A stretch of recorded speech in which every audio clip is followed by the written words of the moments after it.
السلام علیکم ورحمت الله وبرکاته. دوستانو په دغه ویډیو کې به زه تاسو ته در وښیم چې تاسو څنګه کولی سئ چې په خپل موبایل کې مو دوه واتساپ اکاونټه استعمال کړئ. او دوستانو د دې لپاره ما تاسو ته مخته هم نورې طریقې در ښوولې دي، خو دغه طریقه چې دغه ډېره خوندوره طریقه ده، دغه مین طریقه ده. دغه طریقه زه په خپله هم استعمالوم. نو که چیرې تاسو هم غواړئ چې په خپل موبایل کې مو دوه واتساپ اکاونټ استعمال کړئ، نو تاسو دغه ویډیو تر اخره پورې وګورئ او ویډیو له خپلو دوستانو سره خامخا شیر کړئ او د داسې نور ښایسته ویډیوګانو لپاره زموږ چینل سبسکرایب کړئ، ځکه موږ هر ورځ دغه رقم ښایسته ویډیوګانې په خپل چینل کې اپلوډ کوو. نو زه د ویډیو په طرف ویډیو شروع کوو. نو ګورو دوستانو، واتساپ خو به تاسو الریډي په خپل موبایل کې انسټال کړی وي او واتساپ خو تاسو ټول استعمالوئ. نو دغه واتساپ خو به تاسو په جلا نمبرو باندې جوړ کړی وي. نو اوس به تاسو دویم واتساپ اکاونټ څنګه په خپل موبایل کې جوړوئ، یعنی دوه واتساپ اکاونټ به تاسو څنګه استعمالوئ. نو دې لپاره به تاسو په خپل موبایل کې یو اپلیکیشن را ډاونلوډ کړئ. د دغه اپلیکیشن نوم ده واتساپ بزنس.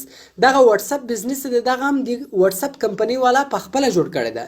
لکه څنګه چې واتساپ جوړ کړی ده، دغه رقم دغه واتساپ بزنس اپلیکیشن هم د واتساپ کمپنۍ والا په خپله جوړ کړی ده. نو دغه هیڅ کله نه خرابېږي او هیڅ کله هم تاسو ته نقصان نه در رسوي. نو دغه واتساپ بزنس اپلیکیشن به تاسو په خپل موبایل کې انسټال کړئ. دغه اپلیکیشن ډاونلوډ لینک ما تاسو ته د ویډیو په ډسکرپشن کې درکړی ده، نو له هغه څخه تاسو په ډېرې اسانۍ سره ډاونلوډولی شئ.